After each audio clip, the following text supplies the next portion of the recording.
आज के प्रसंग में महान भक्त श्री नरसिंह मेहता जी के जीवन चरित्र पर कुछ चर्चा की जाएगी।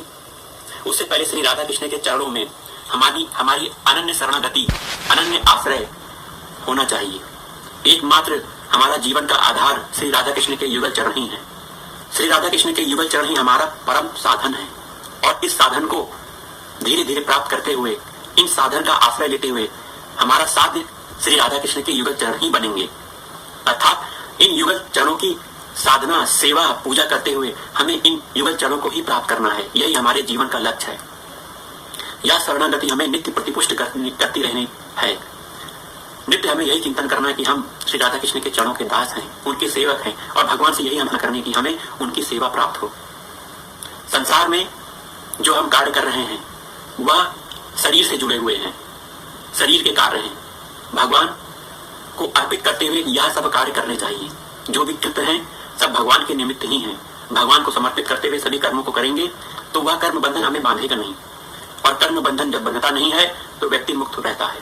तो सभी प्रकार के कर्म, नाते, रिश्तेदार, जो भी संबंधियां हैं, हमारे जो भी रिश्ते हैं, नाते हैं, व्यवहार है, नौकरी है, यह सब श्री कृष्ण को अर्पित करते हुए करना है। और एकमात्र अनन्य शरणागति, आश्रय, सहारा, विश्वास श्री राधा कृष्ण को ही मानना है। भगवान ने गीता में कहा है, जो जो जिस भाव से मुझे भजता है मैं उस भाव को उसे अर्पित करता हूं। तो आप भगवान को जिस भाव से भजेंगे भगवान उस भाव को परिपुष्ट करेंगे। जब भगवान की आप सेवा भाव से उनकी पूजा आराधना करेंगे तो भगवान वह सेवा आपको अवश्य देंगे, क्योंकि भगवान की सेवा में दिव्य आनंद है।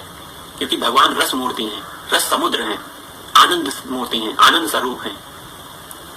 तो आनंद की सेवा और रस की सेवा करते करते हमें वह रस प्राप्त होगा जो परम आनंद को देने वाला है। परंतु हमें इस आनंद की कामना भी नहीं करनी, क्योंकि जो सेवक होता है, प्रेमा भक्ति का सेवक होता है, जो वह अपने सुख की कोई कामना नहीं करता है। वह तो केवल भगवान श्री राधा कृष्ण के सुख को ही अपना कर्तव्य समझता है। एक बार एक गोपी श्री राधा कृष्ण को अपने हाथों से हवा कर रही थी, उस पंखे से हवा कर रही थी, हाथ वाले पंखे से, और भगवान को अति सुख प्राप्त हो रहा था। भगवान के आनंद को देखकर उस सखी को भी खूब आनंद हुआ और सहसा उसका हाथ रुक गया। वह भूल गई कि वह कौन सा कार्य कर रही है। जब उसे होश आया तो उसे अपनी इस दुष्टता का बहुत ही घोर विषाद हुआ, दुख हुआ कि मैंने भगवान को सुखी देखकर वह आनंद क्यों प्राप्त कर लिया, इससे मेरा यह सुख देने का कृत्य रुक गया। मुझे ऐसा आनंद नहीं चाहिए, इससे मेरे कार्य में बाधा हो। मैं अपने प्राण प्रिय राधा कृष्ण को सुखी देखना चाहती हूँ, उनके लिए सेवा कर रही हूँ। इसमें अगर मुझे कोई आनंद नहीं मिल रहा है, भगवान को देखकर भगवान के सुख में जो आनंद मिल रहा है वह भी अगर ना मिले तो मुझे इस कार्य में बाधा नहीं चाहिए। भगवान बस सुखी रहे, मैं उनकी नित्य सेवा करती रहूं, मेरा मन भगवान को सुखी करने में ही लगे रहे, शरीर की चेष्टा भगवान को सुखी करने के लिए ही लगे रहे, इस कार्य को मैं कभी भूलूं ना।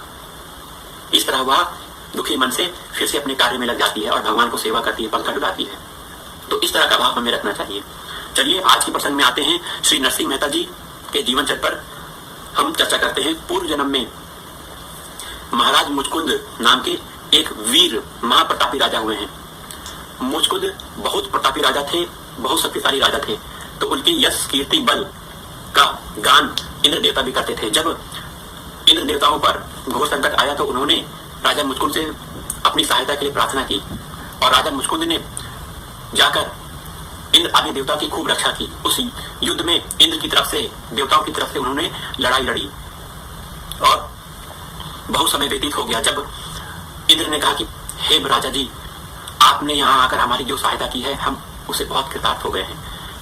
आप इस स्वर्गलोक में जो हमारी सहायता करने आए हैं उसमें आपका बहुत समय व्यतीत हो गया है। इस स्वर्गलोक का एक दिन भी पृथ्वी लोक के कई दिनों के बराबर है। अतः आपको यह सूचित करते हुए हमें काफी दुख हो रहा है कि आपके जो नाते रिश्तेदार हैं, पत्नी, पुत्र, सबका संहार हो चुका है, वह मृत्यु को प्राप्त हो चुके हैं, क्योंकि काफी समय व्यतीत हो गया है आपको युद्ध करते हुए। अतः हम से आप कुछ वरदान मांग सके तो मांगिए। हम केवल मोक्ष और भगवत प्रेम को छोड़कर और सब कुछ दे सकते हैं। यह केवल भगवान के ऊपर भगवान ही दे सकते हैं, मोक्ष और भगवत प्रेम। तो राजा मुचकुंद ने कहा, देखो जब तुम केवल मेरी सहायता मांग रहे हो तो मैं तुमसे क्या प्राप्त करूं?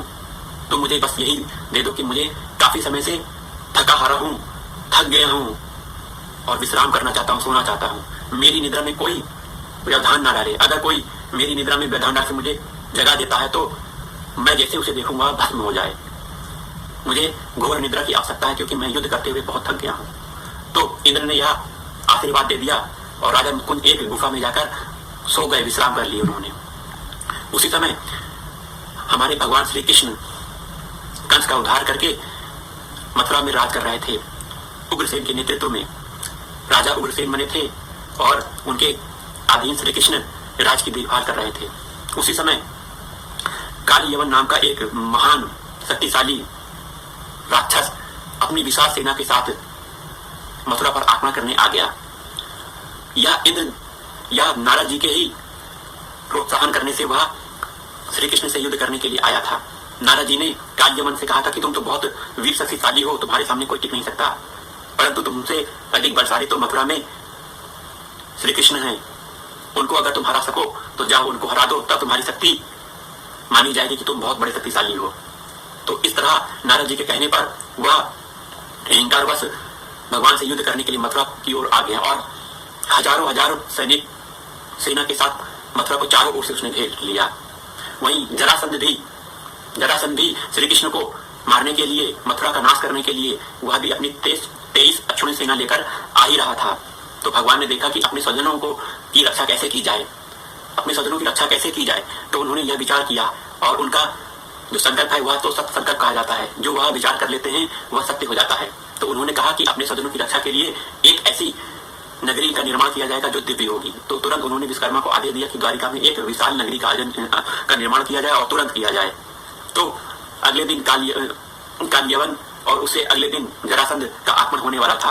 तुरंत विश्वकर्मा ने एक ऐसी विशाल नगरी द्वारिकापुरी का निर्माण कर दिया और भगवान के संकल्प पे सभी अपने जहाँ थे तुरंत वहां से मथुरा से उठकर उसी स्थान से अपने घर द्वारिकापुरी को प्रस्थान कर गए। अब भगवान निश्चिंत हो गए कि मेरे स्वजन सब ठीक हैं, सब सुरक्षित हैं। तब कालियवन ने मथुरा को चारों ओर से घेर लिया। भगवान अपनी मंद मुस्कान के साथ हाथ में कमल लेते हुए सुकोमल मेरे प्रभु मुख्य दरवाजे से अकेले बाहर निकलते हैं और कालियवन यहाँ देखता है कि अरे, मैंने तो सुना था कि यह बहुत वीर होगा, ये तो बहुत सुकोमल बालक है, बहुत इसकी चंचल सुंदर, कितनी आंखें सुंदर हैं, इसके कपोल कितने सुंदर हैं, इसको देखने से ऐसा प्रतीत होता है कि यह बहुत दिव्य बालक है, परंतु मुझे तो इसी से युद्ध करना है। तो वह युद्ध करने के लिए भगवान को ललकारने लगा। भगवान ने कहा, हे वीर कालियवन, तुम व्यर्थ की बातें मत करो, अगर तुम्हें युद्ध करना है तो मुझसे युद्ध करो, मैं तुमसे युद्ध करने के लिए तैयार हूँ। अब वह जैसे ही भगवान की तरफ युद्ध करने लगा, भगवान को मारने के लिए झपटने लगा, तो भगवान ने क्या किया, भगवान फिर भागने लगे। यहीं से उनका नाम रणछोड़ कहा जाता है। भगवान भागने लगे, वह अपना नीला पीताम्बर लहराते हुए भाग रहे हैं और राजा मुस्कुन बस कालियवन बस यही देख रहा है कि वो पकड़ लेगा और श्री कृष्ण का संहार कर लेगा। बस 2 कदम की दूरी पर ही कालियवन है और श्री कृष्ण बस 2 कदम आगे ही है। यह दूरी कभी खत्म ही नहीं हो रही है और धीरे धीरे वह उस गुफा की ओर चले जाते हैं जहां पर राजा मुचकुंद विश्राम कर रहे हैं और शीघ्र अंदर प्रवेश करके राजा मुचकुंद के ऊपर वह पीला वस्त्र को उड़ा देते हैं और जाकर छुप जाते हैं। जैसे ही वह कालियवन यहाँ अंदर आता है, वो विचार करने लगता है कि अरे देखो, युद्ध करने वाला श्री कृष्ण यहाँ आकर सो गया है, मैं तो इसे युद्ध के लिए ललकार रहा था। तो ऐसा कहकर वह जोर से एक लात मारते हैं और वह राजा की नींद को तोड़ देते हैं। जैसे राजा को यह आभास होता है कि किसने मुझे जगा दिया है, तो तुरंत उठकर उसे देखते हैं। जैसे देखते ही कालियवन भस्म हो जाता है। तो यह राजा मुचकुंद की निद्रा टूट गई और दिव्य भगवान श्री कृष्ण के सामने प्रकट हो गए। वह समझ गए कि यह भगवान श्री कृष्ण परमपिता परमेश्वर हैं।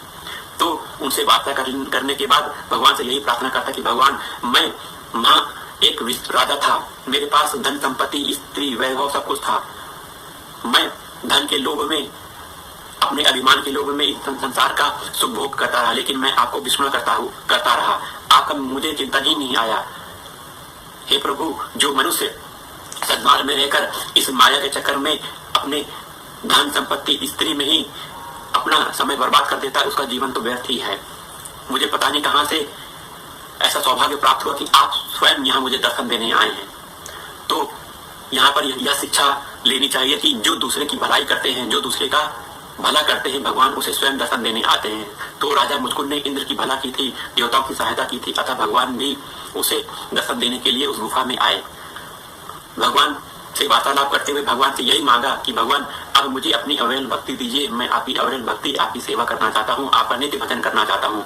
तो भगवान ने कहा, जाओ, तुम इस मोह माया से मैं तुम्हें छुट्टी देता हूँ, जाओ, तुम्हें मेरी अविरल भक्ति प्राप्त हो, अगले जन्म में तुम नरसिंह मेहता के रूप में जन्म लोगे और मेरा भजन करना, मैं तुम्हें हर प्रकार से तुम्हारी सहायता करूंगा। तो इस प्रकार राजा मुस्कुंद नरसिंह मेहता के रूप में गुजरात के जूनागढ़ में इनका जन्म होता है।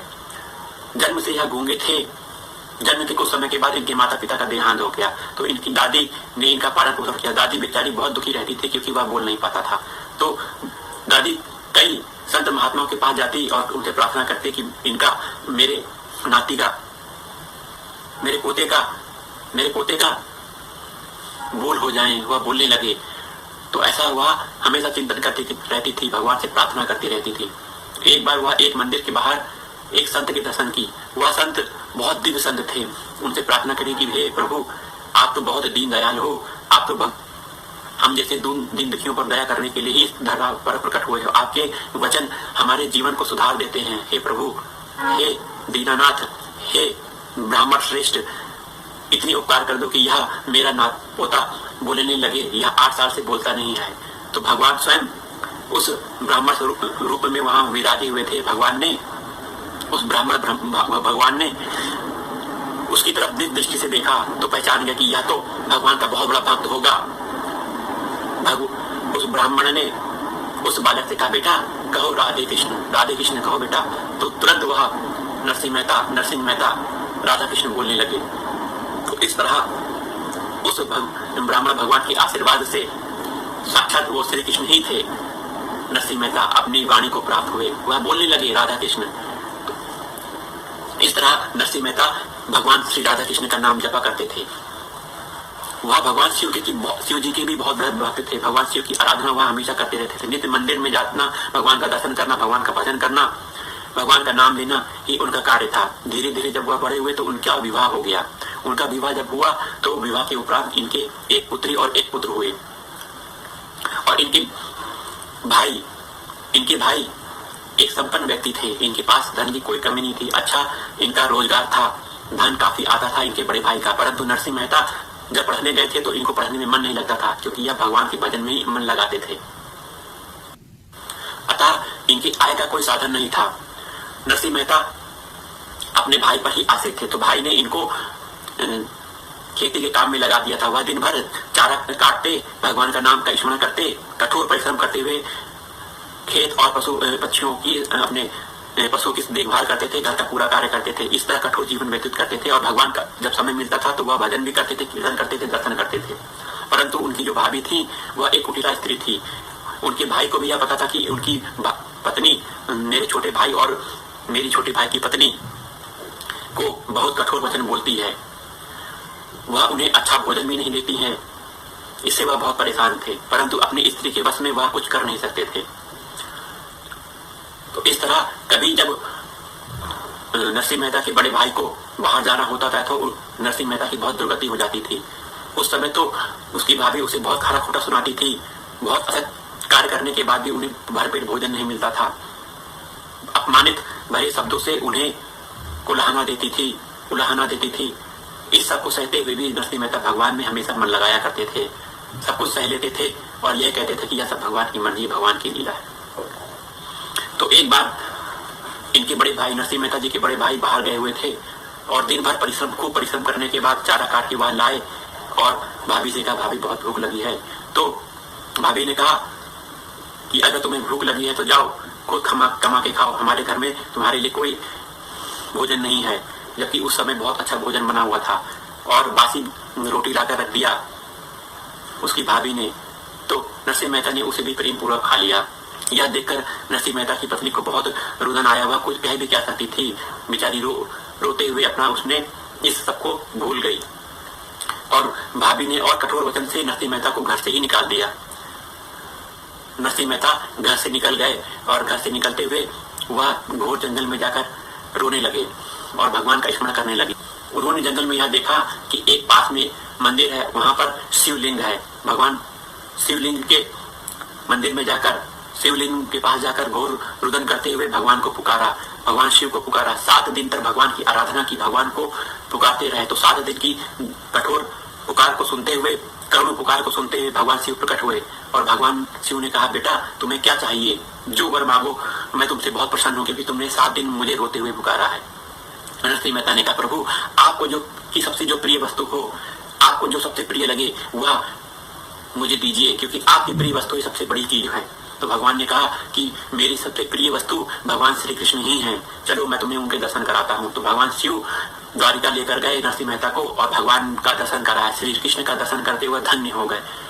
उन्हें ऐसा प्रतीत हुआ कि मेरे आराध्य देव मुझे मिल गए हैं। श्री कृष्ण के चरणों में वंदन करते हुए भगवान ने उसे आशीर्वाद दिया, नरसिंह मेहता को, तुम मेरे भक्त होगे, जाओ आनंद पूर्वक रहो, यह मेरी मूर्ति और यह वाद्य यंत्र रखो। तो भगवान ने यह भेंट दे दी। भगवान की मूर्ति और वह वाद्य यंत्र अपने पास हमेशा रखते थे और उनकी पूजा आराधना करते थे। इस तरह वह भगवान का आशीर्वाद प्राप्त करके फिर उन्हें कहाँ लौटना चाहिए ऐसा विचार किया उन्होंने। तो सोचा कि चलो मेरी पत्नी जहाँ पर है, मेरी भाभी और भैया है, वहीं पर लौटता हूँ। जब वह लौट के आए तो भाभी ने फिर खरी खोटी सुनाई और यह भी कहा कि तुम अपनी पत्नी भारिया को यहाँ से लेकर जाओ, तुम्हारा इस घर में कोई स्थान नहीं है। तो अपनी भाभी के कटु वचन को सुनकर ब्राह्मण नरसिंह मेहता ने कहा कि मैं अब इस घर में नहीं रहूंगा, आप मेरी माता तुल्य हो, आपने जो कुछ कहा वह मुझे कोई बुरा नहीं लगता, क्योंकि मेरे तो सब कुछ भगवान ही है, भगवान ही आपके रूप में है, भगवान ही मेरे भैया हैं, भगवान ही सब रूप में व्याप्त हैं। मुझे आपके कटु वचन का कोई बुरा नहीं लगा, आप हमेशा सुखी रहना, मैं इसी कामना के साथ अब जा रहा हूँ। अपनी पत्नी को साथ लेकर, अपने बच्चों को साथ लेकर वह नगर के बाहर आ गए और एक मंदिर में वहां रहने लगे। तो भगवान को बहुत करुणा आई। भगवान ने यह देखा कि मेरे नरसिंह के पास अब रहने के लिए कोई आसरा नहीं है, तो उनको यह देखकर बहुत दया आई। उन्होंने एक व्यवस्था बनाई। अब नरसिंह मेहता ने कहा कि मैं तो भगवान का भजन करूंगा, तुम लोग यहाँ मंदिर में ही रहो, भगवान ही सब कुछ करेंगे, भगवान ही हमारा आसरा है। तो भगवान की पर ऐसा विश्वास कैसे टूट सकता है, भगवान कैसे ऐसे विश्वास को तोड़ सकते हैं। भगवान ने तुरंत एक व्यवस्था की। वहां एक सेठ रूप में एक व्यक्ति आए और वह व्यक्ति के रूप में कोई और नहीं अक्रूर जी ही थे।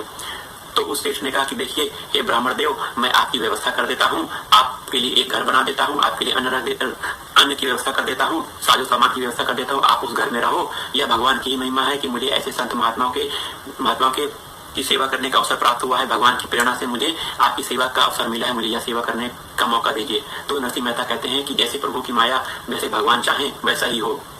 तो उस अक्रूर जी ने एक अच्छा सा घर बना दिया और 3 साल का राशन पानी और धन वहां पर व्यवस्था कर दी और नरसिंह मेहता के परिवार और बच्चे प्रेम पूर्वक वहां रहने लगे। और नरसिंह मेहता नित्य स्नान करके भगवान का नाम कीर्तन भजन करते थे और ब्राह्मण संगोष्ठी में भगवान का भजन कीर्तन कथा का आस्वादन लेते थे और सुनते सुनाते थे। उनका दिनचर्या यही थी, क्योंकि वह भगवान पर आश्रित थे। उनके जो पत्नी थी वह पत्नी पुरुष सब भगवान का ही मानते थे, सब भगवान के ही है। जो धन संपत्ति थी सब भगवान की ही है। वह भजन को भगवान की परायण होकर करते थे। भगवान की सेवा करना, भगवान की नित्य आराधना करना, कीर्तन करना ही उनके जीवन का लक्ष्य था और यह नित्य वह आनंद पूर्वक करते थे। उन्हें संसार में क्या हो रहा है क्या नहीं हो रहा इसका कोई मतलब नहीं था। तब इस प्रकार नरसिंह मेहता सुखपूर्वक जीवन व्यतीत करने लगे थे। वहीं कुछ समय पहले ही नरसिंह जी की पुत्री का विवाह एक विशेष घर में हुआ था, जो एक धनाढ्य परिवार था। उस धनाढ्य धनी परिवार में नरसिंह जी की पुत्री का विवाह पहले ही कर दिया गया था। यह पुत्री का विवाह कैसे हुआ था? क्योंकि उनके बड़े भाई ने यह विवाह करवाया था। उनके बड़े भाई संपन्न थे। उनकी संपन्नता को देखकर, उनके मान प्रतिष्ठा को देखकर उन्होंने ऐसा घराना देखा, ऐसा धनाढ्य परिवार देखा जो उनकी भतीजी के लिए बहुत सुयोग्य था।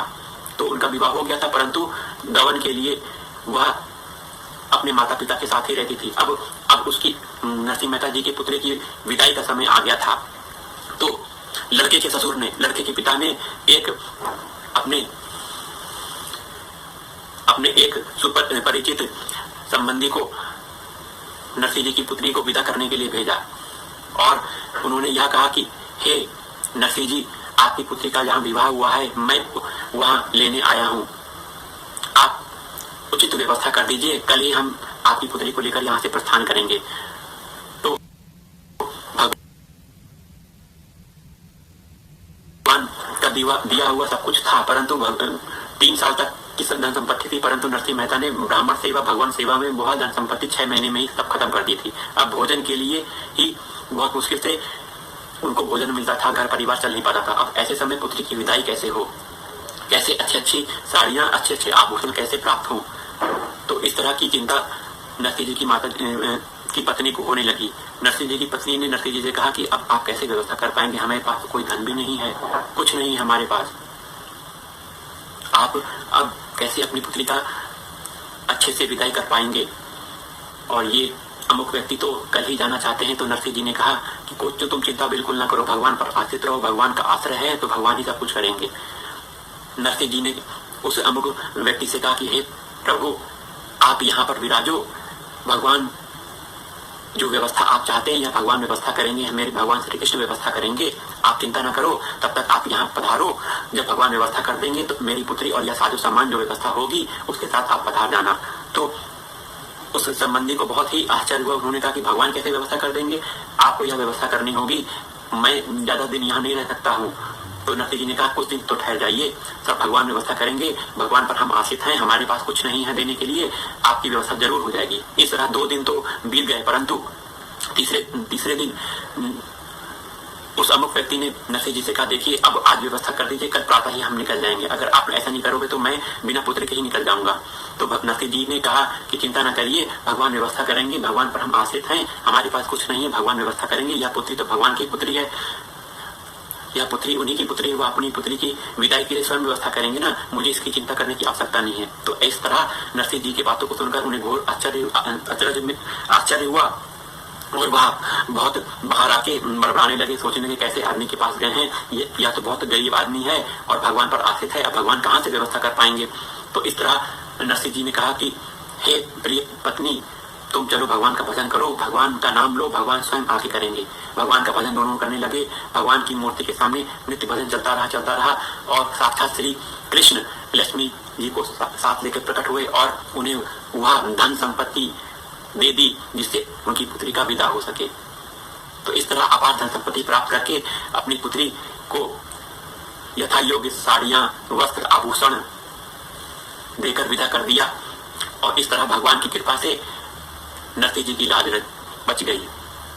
भगवान अपने भक्तों का सब कुछ करते हैं। वह भगवान का भक्त जो भगवान पर आश्रित है वह किसी चीज की चिंता नहीं करता, क्योंकि वह जानता है कि भगवान उसका योगक्षेम वह हम करेंगे, सब कुछ करेंगे। अगर वह भक्त निश्चल भक्ति करता है, भगवान पर निश्चित आश्रित है, तो भगवान उसकी हमेशा सहायता करते हैं। तो यह भगवान ने करके दिखा दिया कि भगवान उसका सब कुछ करते हैं। इस तरह समय व्यतीत होने लगा। अब धीरे धीरे इनका छोटा पुत्र भी बड़ा हो गया, 12 वर्ष की अवस्था हो गई। नरसिंह नित्य भगवान का भजन कीर्तन, नाम संकीर्तन, ब्राह्मणों की गोष्ठी में जाकर भगवान का कीर्तन करना, भजन करना, सत्संग करना, यह सब उनका नित्य दिनचर्या थी। संसार से उन्हें कोई मतलब नहीं था। और उनकी पत्नी भी धर्मपरायण थी। भगवान का भजन करना, भगवान की सेवा करना, भगवान अपने पति की सेवा करना, अपने पति की आज्ञा में रहना, यह सब कर्तव्य उनकी पत्नी के थे। इस तरह पति पत्नी दोनों भगवान की सेवा करते थे, भगवान में मन लगाते थे और भगवान उनका योगक्षेम अर्थात सब कुछ पालन पोषण भगवान ही करते थे। तो इस तरह धीरे धीरे समय व्यतीत होने लगा और उनका पुत्र भी विवाह के योग्य हो गया। तब नरसिंह जी को उनकी पत्नी ने कहा कि देखिए हमारा पुत्र भी अब विवाह के योग्य हो गया है, आपको इसके पुत्र का भी विवाह कर देना चाहिए। तो नरसिंह जी ने कहा तुम चिंता न करो, यह पुत्र तो भगवान का पुत्र है, भगवान को जब आवश्यकता होगी तब इसका विवाह कर देंगे। तो उसी समय एक बार दूर के एक धनाढ़ व्यक्ति की यहाँ एक सुंदर सुकोमल पुत्री जो विवाह योग्य हो गई थी, उनके पिता ने, उस पुत्री के पिता ने यह घोषणा की कि मैं अपनी पुत्री का विवाह मुझे करना चाहिए। तो उसने अपने संबंधी से कहा कि हे आप मेरे अभिष्ट मित्र हो, मेरे संबंधी हो, आप मेरी पुत्री का विवाह के लिए यथा योग्य वर्ग का चयन कीजिए। यहाँ मैंने कई लोगों को देखा, यहाँ कुछ ही लोग रहते हैं जो हमारे कुल के हैं, हमारे ब्राह्मण पर कुल के हैं।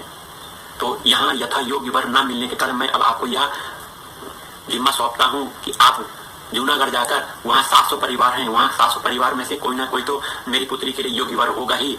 यह मेरी अमुक चिट्ठी है जो सारंग देव के नाम है, आप जाकर वहाँ पर मेरे एक मित्र सारंग देव हैं, उनसे मिलिएगा, उन मित्र से यह मेरी चिट्ठी दीजिएगा और उनसे प्रार्थना कीजिएगा, तो वह यथा योग्य वर आपको ढूंढवा ही देंगे। तो अपने पुत्री का विवाह के लिए उन्होंने अपने एक विशिष्ट संबंधी को वहां भेजा और सारंग देव से मिलकर उन्होंने पूरा वृत्तांत कह दिया। तो अपने मित्र का कुशल क्षेम पूछते हुए उन्होंने यह निश्चय दिया कि आप चिंता न करिए, मेरे मित्र की पुत्री का विवाह एक अच्छे घर में, एक अच्छे परिवार में होगा।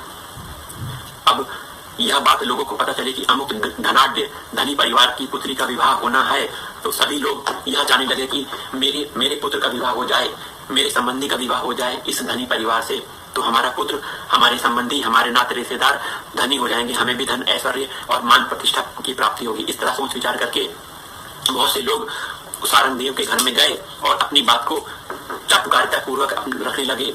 तो धीरे धीरे उस अमुक व्यक्ति ने सारंग देव के साथ सभी घरों में प्रस्थान किया, जाकर सभी योग्य वर्गों का चयन करने में अपनी कला दिखाई, परंतु उन्हें कोई योग्य वर्ण प्राप्त नहीं हुआ, क्योंकि सभी धनी थे, धन संपन्न थे, परंतु योग्यता नहीं थी। कोई बोल नहीं सकता था, कोई बुद्धिमान नहीं था, कोई शरीर से कुरूप था, कोई व्यसनी था। इस तरह की कई बुराइयां थी। योग्य वर्ण प्राप्त करके वह बहुत चिंतित हो गए और सारंग देव से कहा, अब आप ऐसा घर दीजिए कि अब मुझे ज्यादा समय नहीं रुकना है यहाँ पे, आप शीघ्र ऐसा वर ढूंढवा दीजिए जिसको मैं ढूंढने यहाँ पे आया हुआ हूँ।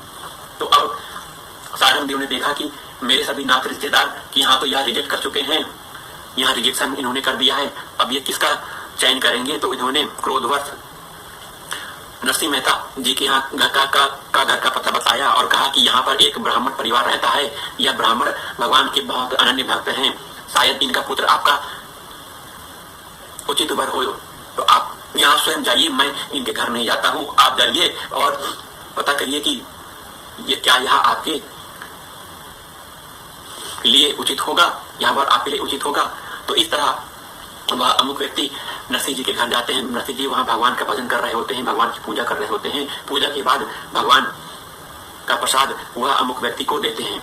अमुक व्यक्ति अपने आने का प्रयोजन बताते हैं और कहते हैं कि मैं फला नगर के प्रसिद्ध धनाढ्य का अभिष्ट मित्र हूँ, संबंधी हूँ, उनकी पुत्री के विवाह के संबंध में मैं आपके यहाँ आया हूँ। सुना है आप ब्राह्मण हैं और बहुत ही भगवान की सेवा आराधना करने वाले व्यक्ति हैं, जो मैंने आज देखा वह सत्य हुआ। कृपया आप अपने पुत्र को मुझे दिखाइए, क्या वह विवाह करने योग्य है, क्या वह बुद्धिमान है, क्या वह रूपवान है, क्या वह गुणवान है। अगर आप उसे मुझे दिखाएंगे तो मैं उसे देखकर पहचान ही लूंगा। तो नरसिंह मेहता जी ने कहा, देखिए आपके जो मित्र हैं बहुत धनी हैं, परंतु मेरे पास श्री कृष्ण धन के अलावा कुछ नहीं है। मैं बहुत गरीब व्यक्ति हूँ, मेरे पास धन संपत्ति नाम की कोई चीज नहीं है। एक मेरा नाम धन, एक मेरे कृष्ण ही मेरी धन संपत्ति है। अगर आप यथा योग्य समझें तो मैं आपको अपने पुत्र का दर्शन कराता हूँ। अगर ईश्वर का संयोग हुआ तो यह विवाह होगा।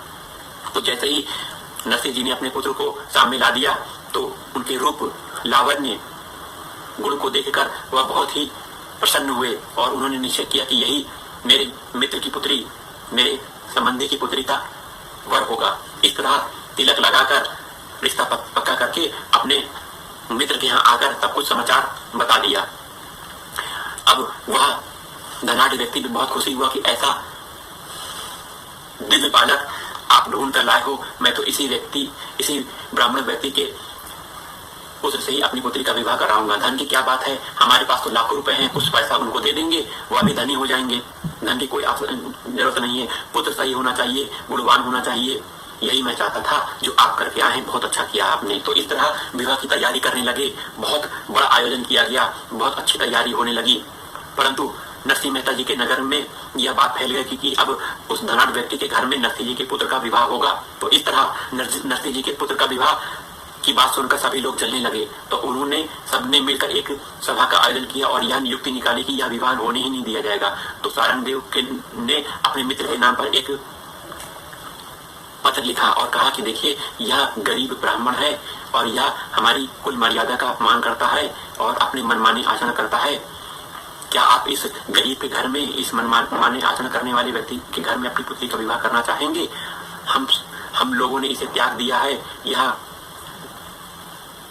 अपना मनमाना आचरण करता है, इसके पास तो घर में खाने के लिए भी कुछ नहीं है, या भीख मांग के घर भीख मांग के भोजन करता है। क्या आप अपनी पुत्री का विवाह ऐसे भिखारी के यहाँ करना पसंद करेंगे? जरा विचार कीजिए। तो इस तरह का पत्र लिखकर उन्होंने उस अमीर धनाढ्य व्यक्ति के घर में भिजवा दिया। अब यहाँ शादी की पूरी तैयारियां हो गई हैं।